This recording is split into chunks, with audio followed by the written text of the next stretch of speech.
అన్నమయ్య జిల్లా రాయచోటి వాసులు పోరుబాట పట్టారు. రాయచోటిని మదనపల్లిలో కలుపుతున్నారన్న ప్రచారంతో ఆందోళన చేపట్టారు. రాయచోటినే జిల్లా కేంద్రంగా కొనసాగించాలని డిమాండ్ చేస్తున్నారు.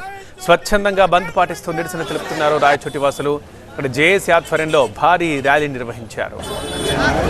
మరేమంటున్నారు మరింత సమాచారం మా సీనియర్ కరెస్పాండెంట్ సుధీర్ అందిస్తారు. సుధీర్, మదనపల్లి వద్దు రాయచోటే ముద్దు అంటూ నిన్న సాయంత్రం నుంచి కూడా రాయచోట్లో ఆందోళన చేస్తూ ఉన్నారు. నిన్న నుంచి ప్రచార మాధ్యమాల్లో వస్తున్న వార్తల నేపథ్యంలో అన్నమయ్య జిల్లాను పూర్తిగా విచ్ఛిన్నం చేస్తూ ఉన్నారు. ఉన్న 3 నియోజకవర్గాలను పక్క జిల్లాల్లో కలుపుతున్నారని వస్తున్న వార్తల నేపథ్యంలో రాయచోటిలో కూడా ఉద్యమం మొదలైంది. నిన్న సాయంత్రం నుంచి కూడా ఇక్కడ ఉద్యమకారులు ఉద్యమం చేస్తున్న పరిస్థితి కనబడతా ఉంది. ఇప్పుడు మనం ప్రస్తుతం చూస్తూ ఉన్నాము రాయచోటి పట్టణంలో వేలాది మంది అన్ని జేఏసీలన్నీ కూడా కలిపి ఈరోజు ఈ మధ్యాహ్నం ర్యాలీ నిర్వహించబోతా ఉన్నారు. ముఖ్యంగా మంత్రి రాంప్రసాద్ రెడ్డి తమ్ముడు మనతో ఉన్నారు. సార్ చెప్పండి, నిన్నటి నుంచి వస్తున్న వార్తలను ఏ విధంగా చూడాలి? ముఖ్యంగా రాయచోటి జిల్లా కేంద్రంగాను అలాగే అన్నమయ్య జిల్లా కూడా తరలిపోతుందన్న వస్తున్న వార్తలను ఏ విధంగా చూస్తాం?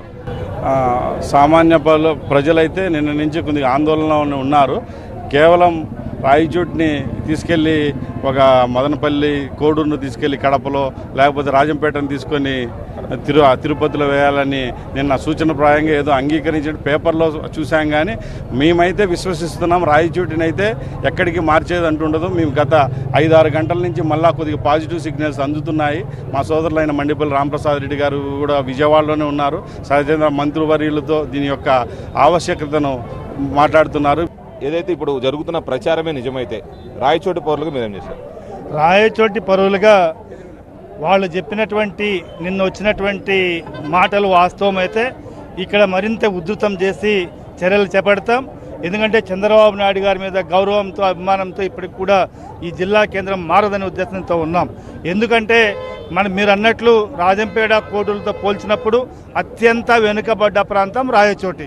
రాయలసీమ జిల్లాల్లోనే వెనుకబడ్డ ప్రాంతం రాయచోటి. కాబట్టి ఈ రాయచోటిని జిల్లా కేంద్రంగా ఉంచాలనేటువంటిది మన యొక్క మనోగతం. ఎందుకంటే గతంలో మెడికల్ కాలేజీ వచ్చినప్పుడు ఎక్కడ పెట్టాలన్నప్పుడు జిల్లా కేంద్రం రాయచోటి ఇస్తున్నాం కాబట్టి మెడికల్ కాలేజీ మదనపల్లికి పంపించారు. స్కిల్ డెవలప్మెంట్ రాయచోటికి కాకుండా రాజంపేటకి పంపించారు.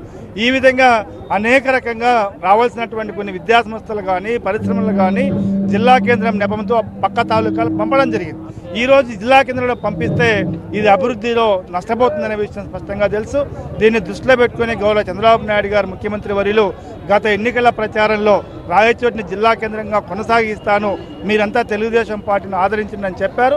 అంతకు మించిన గౌరవంతో తెలుగుదేశం పార్టీని ఆదరించాం కాబట్టి జిల్లాను కొనసాగించాలని కోరుతా ఉన్నాం. అంటే ఏదైతే అన్నమయ్య జిల్లా ప్రస్తుతం ఉందో దాన్ని కొనసాగించాలి, అలాగే రాయచోటిని కూడా జిల్లా కేంద్రంగానే కొనసాగించాలని చెప్పేసి వాళ్ళు డిమాండ్ చేస్తూ ఉన్నారు.